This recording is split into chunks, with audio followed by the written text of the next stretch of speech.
Saya beli mobil untuk dua istri saya. Satu untuk Ibu Ade Suryani, yang kedua Ibu Nur Eli. Istri saya Ade Suryani ini juga adalah bidan. Dan kita juga punya usaha. Istri saya yang pertama itu Kepala Dinas Pariwisata dan Kebudayaan Kabupaten Langkat, Eselon 2. Saya juga lawyer, punya usaha, iya kan? Jadi kalau saya beli mobil, memang sesuai dengan kebutuhan, bukan saya mau boya-boya. Kalau saya kemarin sudah bilang saya mau beli Lamborghini 12M, bukan saya sombong, bukan. Saya merasa terhina disebut diduga memeras-meras klien 1-5 juta, itu aja.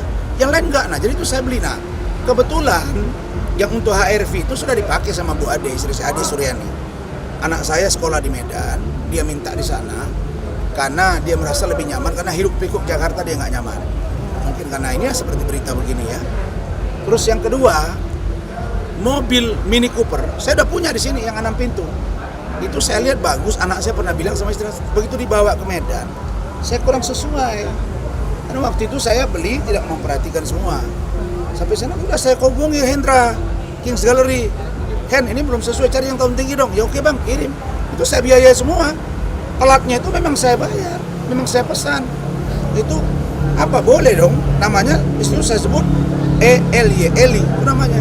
Sedangkan HRV barunya itu ADE. Nah itu balik. Nah Uya datang. Begitu Uya datang, nggak berapa lama pulang itu dikasih tahu sama Hendra, ownernya. Bang ini datang Uya gini, dia ngomong apa? Nanya ini mobil dibeli Bang Rasman, cash atau ngutang atau kredit? Dijawab. Bang Rasman yang banyak beli mobil di sini dan itu semuanya lunas, tidak pernah ada ngutang. Nah bagaimana dengan mobil ini? Kenapa bisa balik? Bang Rasman nggak sesuai dengan kemauannya, dia minta tahun tinggi. Itu aja. Tapi kayaknya dia mau beli mobil, katanya dibeli ya katanya. Saya nggak tahu beliin aja. Kalaupun dia beli ya terserah. Tapi ini kan sudah nggak substantif bos, nggak sesuai dengan permasalahannya. Ingat, Uya, kau nggak ada masalah sama saya. Urusan dengan Marina Zain, kok melebar nih. Dennis begitu juga. Tapi kalau itu mau kalian, ya enggak apa-apa, saya layani. Kait dengan Pak Budi Gunawan sudah clear. Juru bicara Pak Jokowi Ma'ruf clear. Iklim Hakim clear. Oke. Tentang ijazah saya, insya Allah 1-2 hari ini clear. KTA clear. Gak ada masalah. Tinggal tunggu panggilan polisi. Karena saya sudah melaporkan. Di luar saya laporkan Uya, Dennis, Richard, Samsul, Evi dalam proses adalah Farhad dan Pak Rikisto. Total 7 ya Bang? Total 7. Saya juga di LP kan boleh, nanti kita proses. Nggak apa-apa, saya happy, saya tetap enjoy karena saya dengan keluarga dan anak-anak saya semua dukung saya. Udah saya laporin. Oke. Farhad kan, 6 bulan saya tunggu kau. Ini orangnya kan, saya akui juga ini orangnya licin. Licin ya, bukan licin. Masalah apa aja Bang? Kata-katanya ini benar. Ya itu waktu dia buat acara itu ada Bang Egi, ada Pak Riki, ada Farhad. Yang ngomongnya itu, yang dibahas kan saya. Dia bilang kalau ada pengacara yang sudah dipecat, diterima dan itu akan dilaporkan pidana dan itu sama dengan penada. Saya bukan barang tadahan Pak, saya manusia, saya bukan barang. Saya bukan ilegal. Dan yang menerima saya, DPN Pradi itu bukan penada Pak. Itu bukan rongsokan mereka, itu bukan benda mati. Terus dia menerima orang yang kotor-kotor. Enggak. Tadahan itu kan barang curian Pak. Atau barang ilegal yang bukan hak kita. Mereka menampung saya baik-baik.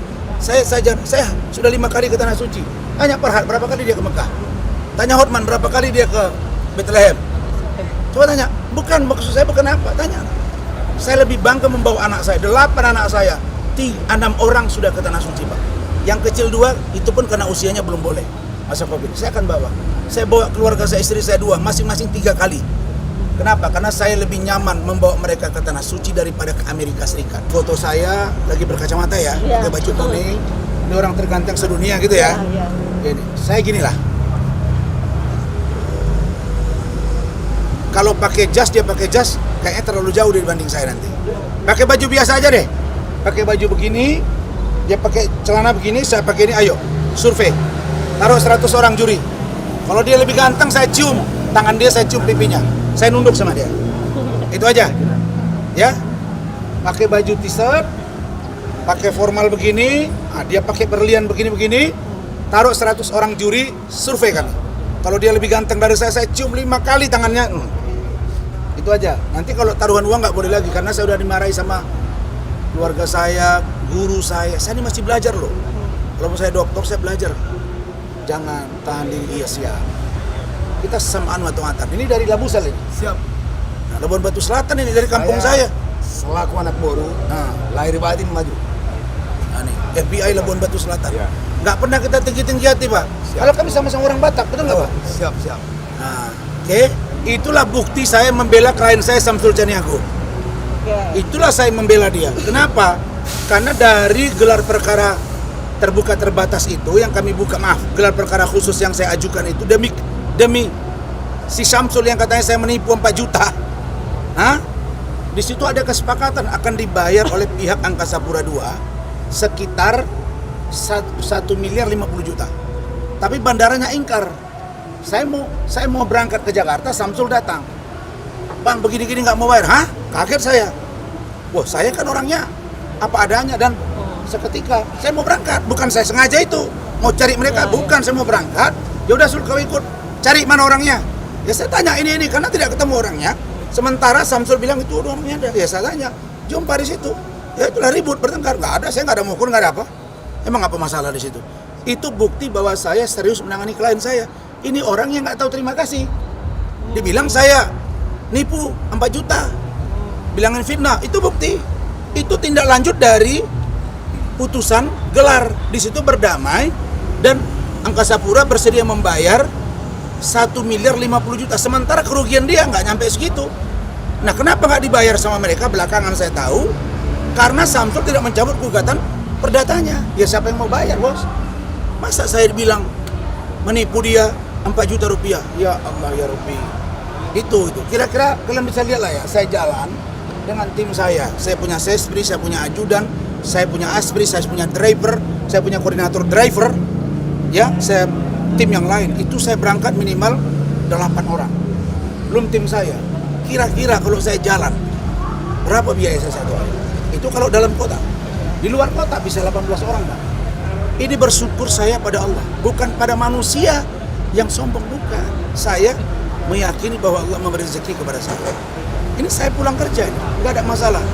Klien saya, ingat ya, ada beberapa klien yang sedang saya somasi karena pengaruh kiri dan kanan. Pada waktunya kalian akan menyesal. Proses hukum pasti akan saya ambil. Yang kedua, kalian akan terjebak oleh suasana. Sesungguhnya saya tidak pernah menipu siapapun, tidak pernah berbohong pada siapapun. Dan data saya kuat, ijazah saya, KTA saya, mana yang salah? Buktikan. Sudahilah itu, Buya, sudahilah itu. Dennis, ngapain kau undang orang ujung-ujungnya Rasman? Dennis juga, ngapain kau ada apa dengan saya? Si Medina sudah di dalam. Saya dampingi, saya sibuk. Kenapa? Urusan saya banyak. Medina ada timnya, saya udah bilang sama si Lukman, kamu dampingi dong. Ini kan istri kamu juga pengacara. Lukman itu pengacara juga. Dia tim hukum. Gak ada apa-apa, kami baik-baik aja. Tapi bagi orang-orang yang sudah terpengaruh atau ada somasi, pikirkan baik-baik. Karena itu saya pasti akan tembuk. Saya udah bilang sama kalian, saya tidur di lantai tanah, Pak. Tanah, Pak. Tanah beneran. Bantal saya itu adalah koper ibu saya dan ayah saya. Saya jual koran jalan kaki, Pak, di kota Medan itu. Saya jual ayam jalan kaki dengan bapak saya. Saya tinggal di masjid. Saya jual rokok yang seperti itu. Berteman dengan para waria-waria. Saking hidupnya, jual ikan sale, Pak. Mana saya takut hidup dengan kemelaratan. Tapi saya yakin Allah mengatakan orang-orang yang berilmu saya tinggikan derajatnya dan rezekinya. Saya tidak mungkin lah bisa kesana lagi. Tapi kalau Allah menakdirkan itu saya jalan. Tapi saya yakin, na'udzubillah min zalik, Allah mohon ampun, kira-kira Allah menambah rezeki, mohon Allah menambah rezeki, kemuliaan kepada saya dan menambah klien saya dan menang saya dalam pertarungan.